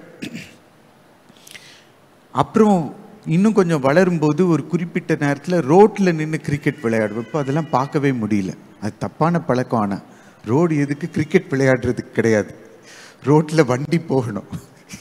கிரவுண்டுக்கு இது கிரவுண்டில் தான், ஆனால் ரோட்டில் நின்று கிரிக்கெட் விளையாடி எங்களுக்கு பழக்கம். அதில் பலதரப்பட்ட ஆட்கள் வந்து சேர்ந்து விளையாடுவாங்க, கெட்ட வார்த்தை பேசுகிறவங்கெல்லாம் வருவாங்க. அதுக்கெல்லாம் எக்ஸ்போஸ் ஆனேன் நான் சின்ன வயசுலேயே. நான் பேசாத வார்த்தைகள்லாம் அங்கேருந்து கேட்கும். எங்கள் வீட்டில் அதெல்லாம் உட்காந்து போலீஸ் பண்ணலை, டேய் என்ன வார்த்தை பேசுகிறான்னு கொஞ்சம் திட்டுவாங்க. ஏன்னா காலையிலேருந்து ஈவினிங் வரைக்கும் அங்கே சில லீவ் நாட்களில் நம்மளுக்கு அங்கே தான் அங்கே உட்காந்துருப்போம், ஏப்ரல் மே அந்த மாதிரி மாதத்தில். அப்போ சில வேளையில் பேரண்ட்ஸே நம்ம சூஸ் பண்ணி இந்த மாதிரி அது கரெக்ட், எந்த ஃப்ரெண்டோடு சேர்றாங்க அப்படின்னு பார்க்கணும். அதே நேரத்தில் ஓவராக அதில் போய் நீங்கள் அவங்களுடைய ஃப்ரெண்ட்ஸை சூஸ் பண்ணி கொடுக்கறது அப்படின்றது வந்து ஃப்ரெண்ட்ஷிப் போலீசிங் அப்படின்னு அதை குறித்து சொல்லுகிறோம். இதெல்லாம் கடைசியில் செஞ்சுட்டு என் பிள்ளை வந்து நல்ல தலைமைத்துவ பண்புகளில் வரணும் அப்படின்னா நல்லது கெட்டது ரெண்டு பக்கமும் அவங்க பழகணும். பழகி அதுக்கப்புறம் அவங்க சூஸ் பண்ணணும். இதுக்கு அடுத்தது இந்த பர்சனாலிட்டி டெவலப்மெண்ட்டில் இருக்கிறது ஒப்பீனியன் ரெகுலேட்டிங். ஒரு பிள்ளை வளரும்போது பல ஒப்பீனியன்ஸ் அந்த பிள்ளைக்கு வரும். அந்த பிள்ளை சொல்கிற எல்லாமே கரெக்டாக இருக்காது. நம்ம இப்போ வளர்ந்து ஒரு நல்ல ஒரு நிலைக்கு வந்துட்டோம், எது தப்பு எது முழுமையானது அப்படின்றது நம்மளுக்கு தெரியும். அந்த பிள்ளை பேசும்போது சில காரியங்களை தவறாக சொல்லும். உடனே அந்த பிள்ளையை பிடிச்சி நீ பேசாத, நீ எப்போ பேசினாலும் தப்பாக தான் பேசுகிற அப்படின்னு அந்த பிள்ளையுடைய வாயை அடைக்கிறது. அப்படின்னா என்ன பண்ணுறீங்க, உங்கள் ஒப்பீனியன்னு நீங்கள் அந்த பிள்ளையை கண்ட்ரோல் பண்ணுறீங்க. உனக்கு தெரியலன்னா பேசாத. அப்போ அந்த பிள்ளை தெரியாட்டாலும் தப்பாக பேசுறதுக்கு அனுமதி கொடுக்கணும். Allow the child to make mistakes. Only then you can correct later. சில வேளையில் தப்பாக பேசும். சில பேர் வந்து நீ தப்பு பண்ணிட்ட அப்படின்னு சொல்லுவாங்க. உங்கள் வீட்டுக்கு நான் வரேன், அப்போ உங்கள் பிள்ளைகிட்ட என்ன எதிர்பார்க்குறீங்க, பாஸ்டருக்கு வந்து நீ ஸ்தோத்திரம் பண்ணணும். ஸ்தோத்திரம் பண்ணலைன்னா போய் தனியாக போய் கத்தி அடிக்கிறது அது ஒரு பிஹேவியர். ஆனால் பெரியவங்களை பார்க்கும்போது நீ ஏற்கனவே பாஸ்டர் வரும்போது இவங்கெல்லாம் வரும்போது பெரியவங்க வரும்போது அவங்களுக்கு விஷ் பண்ணி பிரைஸ் தி லார்ட் சொல்லணும், அல்லாட்டி குட் மார்னிங் சொல்லணும் அப்படின்னு நீங்கள் சொல்லி கொடுத்துருக்கணும். உங்கள் பிள்ளைகிட்ட முதல்ல சொல்லி கொடுத்து அவங்க அதை வந்து செய்யாமல் இருந்தாங்கன்னா நீங்கள் கேட்கலாம். நீங்கள் அதை பற்றி ஒன்றுமே சொல்லாமல் அந்த பிள்ளையா எப்படி கற்றுக்கும்? பாஸ்டர் வந்தோடனே பாஸ்டர்கிட்ட என்ன பண்ணும், அங்கிள் அப்படின்னு தான் வரும். நீங்கள் சொல்லி கொடுத்தாதான் அது பிரைஸ் தி லார்ட் சொல்லும் முதல்ல. சில பிள்ளைங்க அது கூட இல்லாமல் பாஸ்டர் வந்துட்டாங்கன்னு உள்ளே கூட போய் பயந்து ஒளிஞ்சிக்கும். நீ என்ன பிரைஸ் தி லார்ட் சொல்ல மாட்டே, அது எல்லாம் சொல்லி கொடுக்கறதுல தான் இருக்கிறது. அப்போ என்ன ஒப்பீனியனை நம்ம ரெகுலேட் பண்ணுகிறோம், அந்த பிள்ளைக்குள்ளாக நம்ம விதைக்கிறோம். என்ன இதோ ஒப்பீனியனை அந்த பிள்ளைக்குள்ளாக கொடுக்கிறோம். மூன்றாவது இதில் வருகிற ஒரு வார்த்தை ஹியூமர் ப்ராஹிபிஷன். அந்த பிள்ளைங்க வளர்ந்து வருகிற அந்த இதில் சில காரியங்கள் அந்த பிள்ளைகளுடைய ஏஜுக்கு அது வந்து அதுக்கு வந்து விளையாட்டாக இருக்கும், ஃபன்னியாக இருக்கும். அந்த ஃபன்னியாக இருக்கிற காரியங்கள் பெரியவங்களுக்கு வந்து அது விளையாட்டாக தெரியாது, அதில் சிரிப்பு இருக்கிற மாதிரியே தெரியாமல் இருக்கலாம். அந்த நேரத்தில் அந்த பிள்ளையை போய் நீ என்ன பண்ணிக்கிட்டு இருக்கிற, இதில் எந்த ஜோக்குமே எனக்கு தெரியல அப்படின்னு சொல்கிறது ரொம்ப ஜட்ஜ்மெண்டலாக அந்த பிள்ளையின் இடத்துல இருக்கும். இதை நம்ம பார்த்துக்கணும். அந்த பிள்ளையினுடைய ஏஜில் நம்ம நுழைஞ்சி நீ அதை என்ஜாய் பண்ணுறியா, come on, it is your age, இதை நீ என்ஜாய் பண்ண, அந்த வயசில் இருந்து அதை பார்த்து அதை செய்கிறது நல்லதாக இருக்கும். இப்படியாக நான் சொன்ன மாதிரி ஃப்ரெண்ட்ஷிப் போலிசிங்காக இருக்கட்டும், ஒப்பீனியன் ரெகுலேட்டிங், ஒவ்வொரு காரியத்திலையும் இப்போ போய் நம்ம கண்ட்ரோல் பண்ணி கொண்டு இருந்தால் அந்த பிள்ளையினுடைய வளர்ச்சியை சராசரியான எப்படி அந்த பிள்ளை வளர்ந்து வர வேண்டுமோ அந்த பிள்ளையினுடைய வளர்ச்சியை நாம் கட்டுப்படுத்தி கொண்டு இருப்போம். நாம் அதை சரியான விதத்திலே வளர செய்யாமல் நாம் அதை பாதிப்போம். இந்த பீன்னு சொல்லும்போது பர்சனாலிட்டி, அடுத்தது P also stands for pets. எத்தனை பேர் வீட்டில் வளர்ப்பு பிராணிகள் வச்சுருக்கீங்க? கை தூக்கி காமிங்க பார்க்கலாம். பெட்ஸ் வச்சுருக்கோம். இன்னும் கொஞ்சம் நல்லா ஒரு 5-6 குடும்பங்கள் தான் இருக்கிறீங்க. சரி, P also stands for pets. Pets and kids have a mutual bond if nurtured well. வளர்ப்பு பிராணிகளுக்கும் பிள்ளைங்களுக்கும் ஒரு நல்ல தொடர்பு உண்டு. அதை சரியாக நம்ம செய்வோம் என்றால். உங்கள் பிள்ளைங்களை பாருங்கள், என் பிள்ளைங்களை பார்த்துருக்கேன். முக்கியமாக என் மகன் 4-5 வயசாக இருக்கும்போதே எனக்கு ஒரு நாய் வேணும் டாடி, ஏதாவது ஒரு மிருகத்தை வீட்டில் வளர்க்கணும் அப்படின்னு கேட்பான். நான் சரி உனக்கு உன்னுடைய விருப்பம்ப்பா, எஸ்ப்பா அப்படின்றேன். என் மனைவிக்கு அது ஆகவே ஆகாது. அப்போது பிள்ளைகளுக்கு அதுக்கு ஒரு மியூச்சுவல் பாண்ட் இருக்குது. இப்போ அதே நேரத்தில் ஒரு பெட்டை, ஒரு நாயை வீட்டில் கொண்டு வச்சு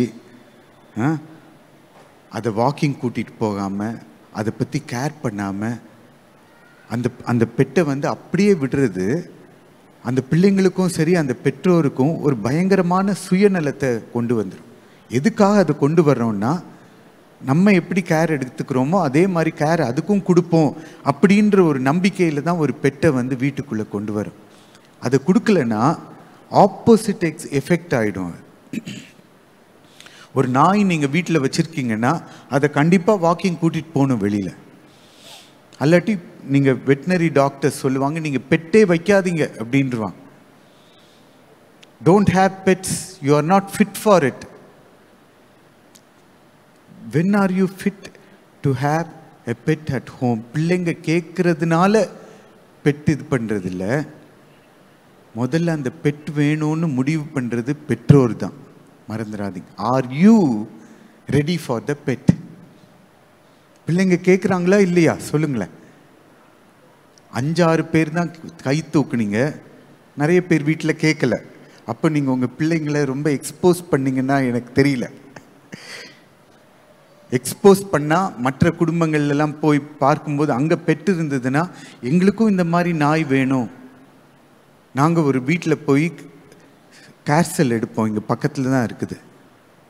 அவங்க வீட்டில் நாய் பேர் என்னம்மா, அந்த நாய் ஒரு பேர் வச்சுருப்பாங்க, ஏதோ ஒரு பேர். அவங்க வீட்டில் ஒவ்வொரு தடவை அவங்க வீட்டில் பிள்ளை இல்லை, அவங்க ஒரு பெட்டு வச்சுருப்பாங்க. அந்த நாய்க்கு ஒரு பேர் வச்சுருப்பாங்க, லேப்ரடார். அந்த லேப்ரடார் கைண்ட் டாக் தான் வளர்ப்பாங்க. பிள்ளைங்களை அங்கே கூட்டிகிட்டு போவோம். அப்போ போகும்போது எங்கள் மகன் எனக்கும் இந்த மாதிரி டாக் வேணும் டாடி அப்படின்னு கேட்குறது சகஜம். ஏன்னா அந்த நாயோட அங்கே பழகி இருக்கிறான். நம்ம வீட்லேயும் இப்படி இருந்தால் நல்லா இருக்கும். அந்த நாய் ஒரு 5 வருஷம் இருக்கும், 8 வருஷம் இருக்கும், செத்து போயிடும். அதுக்கப்புறம் அதே மாதிரி வேற ஒரு நாயை வாங்கி கொண்டு வருவாங்க. அதே குடும்பத்தார் வாங்கி கொண்டு வந்து அதே பேர் தான் வைப்பாங்க. இப்போ ஜிம்மி அப்படின்னு சொன்னீங்கன்னா 5 வருஷத்துக்கு முன்னால் செத்து போன நாய்க்கு பேரும் ஜிம்மி தான் அந்த வீட்டில். இப்போ வந்திருக்கிற நாய்க்கு பேரும் ஜிம்மி தான். அதே மாதிரி அந்த வீட்டில் அதை பராமரித்து வெளியில் வாக்கிங் கூட்டிகிட்டு போவாங்க. அதை நம்ம தான் டிசைட் பண்ணணும். அதே நேரத்தில் ஒரு பெட், ஒரு வளர்ப்பு பிராணி அப்படின்னு வந்துச்சுன்னா அது வந்து பொம்மை கிடையாது. பொம்மையை அப்படின்னு நீங்கள் வந்து போட்டுடலாம். இதுக்கு சாப்பாடு கொடுக்கணும், வாக்கிங் கூட்டிகிட்டு போகணும், சில வேளையில் அது சுகவீனப்படும், அதுக்குரிய டாக்டர்கிட்ட அதை கூட்டிகிட்டு போகணும். ஒரு பெட்டு வந்து வீட்டில் இருந்ததுன்னா மனுஷர் மூவ் பண்ணுற மாதிரி அந்த வீடு இருக்காது, சில வேளையில் ஸ்மெல் அடிக்கும். அதுக்கு ரெடியாக இருக்கணும் பெட்டு வேணும்னா. சரி, அந்த பெட் மேலே அன்பாக இருக்கிறோன்னா நம்ம அந்த என்ன பண்ணுறோம், அந்த பெட்டுடைய இதெல்லாம் சகிச்சுக்கிறோம். ரொம்ப சுத்தவான்கள் இருக்கிறாங்க, அவங்களால இதை வச்சுக்க முடியாது. அது நம்ம டிசைட் பண்ண வேண்டியது தான், அது நம்ம எடுக்க வேண்டிய தீர்மானம். அதே நேரத்தில் பிள்ளைங்க வளர்ந்து வரும்போது, இப்போ முதல்ல சின்ன பிள்ளைங்களா இருந்தால் அந்த பெட்டை அந்த பிள்ளைங்க கேட்குறாங்கன்னு நீங்கள் வாங்கி கொடுத்தீங்கன்னா அந்த பிள்ளைங்க கேர் எடுக்க மாட்டாங்க, நம்ம தான் எடுக்கணும். பெரியவங்க தான் அதை ஃபீட் பண்ணணும் மற்றதெல்லாம். ஆனால் பிள்ளைங்க வளர்ந்து ஒரு குறிப்பிட்ட லெவல், அவங்களுடைய டீனேஜ் அதுக்கு மேலே வந்துட்டாங்கன்னா அவங்களுக்கு அந்த பெட் வேணும்னா அந்த பிள்ளைங்க கூட அதுக்கு கேர் எடுத்துக்குவாங்க. ஆனால் குடும்பமாக உட்காந்து அந்த எந்த ரூமில் அது இருக்கும், எந்த இடத்துல அதை வச்சுக்குவோம் அப்படின்றத குறித்து பேசணும். பிள்ளைங்களுக்கு எக்ஸாம் டைம் வரும்போது சில வேளையில் பெற்றோர்கள் கேர் எடுக்கணும். வெளியில் போகும்போது பெட்டை தனியாக விட்டுட்டு போக முடியாது, யார்கிட்டையாவது கொடுக்கணும். அதெல்லாம் டிசைட் பண்ணணும். டிசைட் பண்ணால் இது வந்து நாங்கள் வந்து நியூக்ளியர் ஃபேமிலியில் சில பேர் நாங்கள் சேர்ந்து ஒரு சில தீர்மானங்களை எடுப்போம், நாங்கள் டிஸ்கஸ் பண்ணுவோம் அப்படின்ற ஒரு ஆரோக்கியமான ஒரு நிலைக்கும் அது வரலாம். குடும்பத்தில் பெட்ஸ் இருந்து தான் ஆகணும்னு கிடையாது. இருக்கணும்னா இந்த மாதிரி காரியங்களை நம்ம குடும்பமாக சேர்ந்து தீர்மானம் எடுத்துக்கொள்வது அதிலே நல்லது. அது நாயாக இருக்கலாம், பூனை வளர்க்குறதா இருக்கலாம், முயலாக இருக்கலாம். ஏன் ஒரு நல்ல அக்வேரியம் செட் பண்ணி, எனக்கு ரொம்ப ஃபிஷ் பிடிக்கும், சாப்பிட்றது இல்லை, நான் சொல்கிறது கலர் மீனை சொல்லிட்டு. அப்போ அதை உட்காந்து அது பார்க்குறதே ஒரு அழகு. ஆண்டவர் எவ்வளோ அழகாக அதை படைச்சிருக்கிறார் அப்படின்னு நான் முந்தி உள்ள ஆஃபீஸ் ரூமில் அதை அழகாக செட், என் மகன் தான் அதை பராமரித்தேன். நாங்கள் பேசிக்கிட்டோம், நீ ஏன் ரூமில் பண்ணு மகனே, நீ உனக்கு என்ன ரைட் வேணாலும் நான் கொடுக்குறேன் அப்படின்னு சொல்லி நான் வந்து கொடுத்து வச்சிருந்தேன். இப்போவும் சொல்லிகிட்டு இருக்கிறேன், அந்த டேங்க் அப்படியே இருக்குது, என்னுடைய புது ஆஃபீஸ்க்கு மாற்றிரு, நான் அதை பார்க்க விரும்புகிறேன். சில கலராக சில மீன்கள் எனக்கு பார்த்தா நல்லாயிருக்கும். அதை நம்ம தான் டிசைட் பண்ணி கொள்ளணும். அதனால் இப்படியாக நம்ம குடும்பத்திலே வளர்ச்சி செய்வது அது நல்லது. பிரியா, நம்ம அப்படியே எழும்பி நிற்போம், தேவஜனமே எழும்பி நிற்போம். நம்ம கேட்ட இந்த காரியங்கள் எல்லாத்தையுமே உங்கள் மனசில் பதிச்சுக்கோங்க. அடிக்ஷன்ஸ் குறித்ததான காரியங்களும் பதிச்சுக்கோங்க. அதே நேரத்தில் இப்போது போதகர் சொன்னதான பர்சனாலிட்டி கிளாஸுன்னு ஒன்று சொன்னாங்க, அது ஒன்று சொன்னாங்க. அடுத்தது வந்து பெட்ஸு, அதுவும் பார்த்துக்கோங்க. அது வைக்கிறதுக்கு நான் ஒன்று சொல்கிறேன்.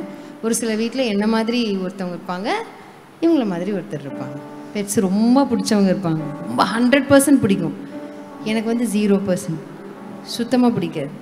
அப்போ அந்த மாதிரி வீட்டில் என்ன பண்ணலாம் அப்படின்னா, மீன் வளர்க்கலாம், அது பிரச்சனையே இல்லை, அது பாட்டுக்கு அது ஒரு இடத்துல இருக்கும்.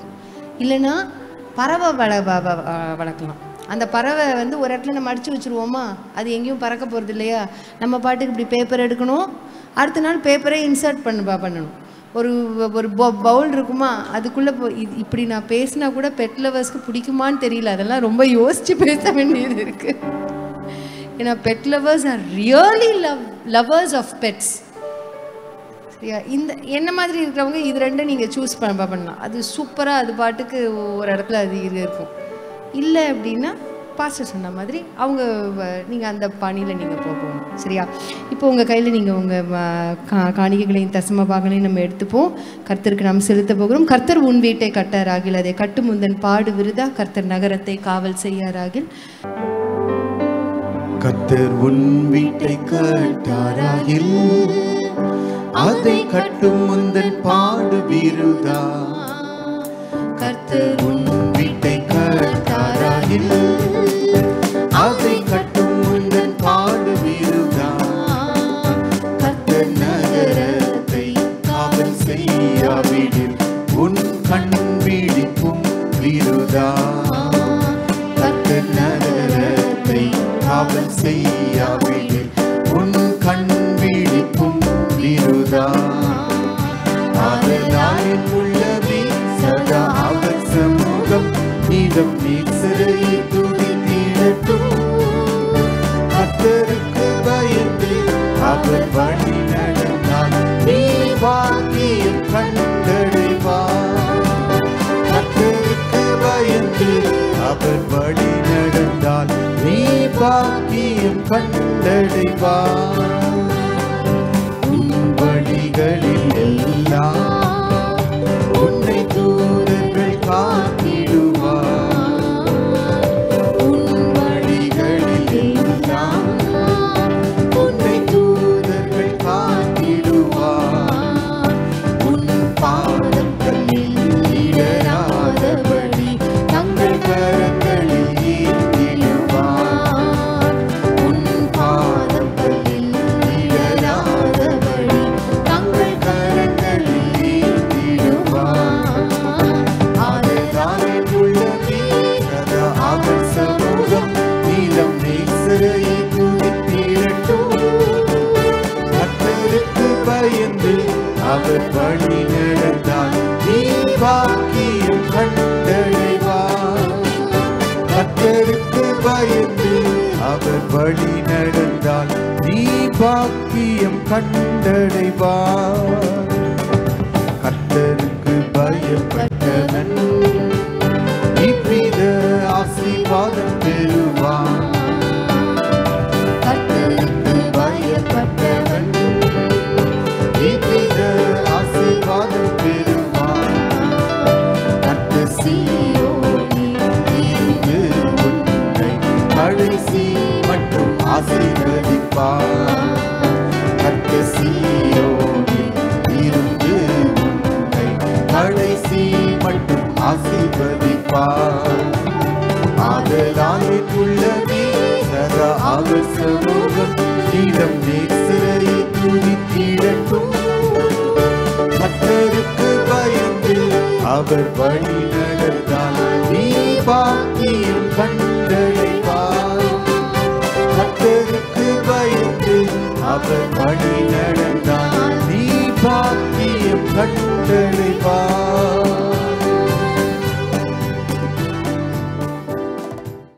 ஜெபம் பண்ணுவோமா? நன்றி ஆண்டவரே, இன்றைக்கு கற்றுக் கொடுத்த ஒவ்வொரு காரியத்துக்காகவும் உமக்கு ஸ்தோத்திரம். வலது கரங்களை உயர்த்தி இந்த வேளையில் கர்த்தர்கிட்ட கேட்போமா? தனியாக எனக்கு எந்த யாரை பற்றியதான நிர்வாண சிந்தனையும் எனக்கு இருக்கக்கூடாது. அப்படிப்பட்ட படங்கள் அந்த சிந்தனை வந்துச்சுன்னா அடுத்தது பார்க்க போகிறது. அப்படி யாராவது இந்த இடத்துல அதுக்கு அடிமைப்பட்டிருந்தா இந்த நேரத்தில் அந்த பாவத்தை அறிக்கை பண்ணி விட்டு விடுறதுக்கு ரினவுன்சிங், ரிப்பென்டிங் அண்ட் ரெபியூக்கிங். ஹல்லேலூயா. உபவாசம் ஒரு முதல் ஸ்டெப்பு.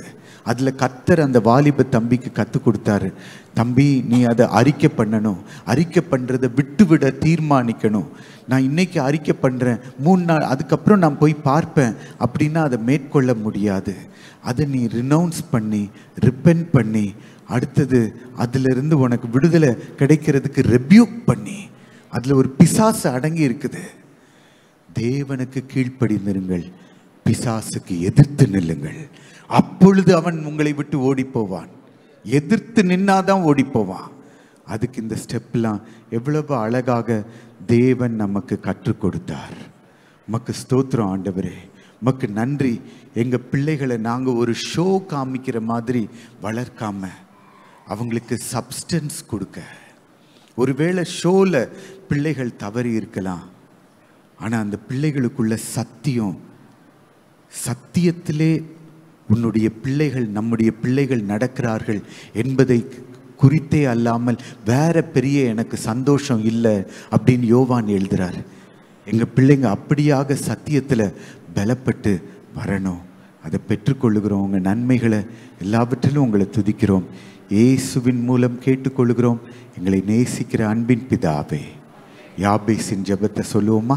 தேவரீர் எங்களை ஆசீர்வதித்து எங்கள் எல்லைகளை பெரிதாக்கி கர்த்தருடைய கரம் எங்களோடு கூட இருந்து தீங்கு எங்களை துக்கப்படுத்தாதபடி பாதுகாத்து கொள்ளும். என் ஆத்துமாவே கர்த்தரை ஸ்தோத்திரி.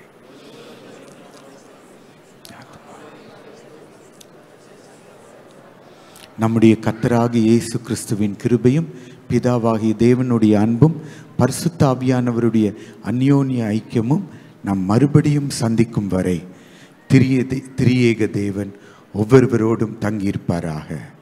ஆமென். God bless you. Thank you.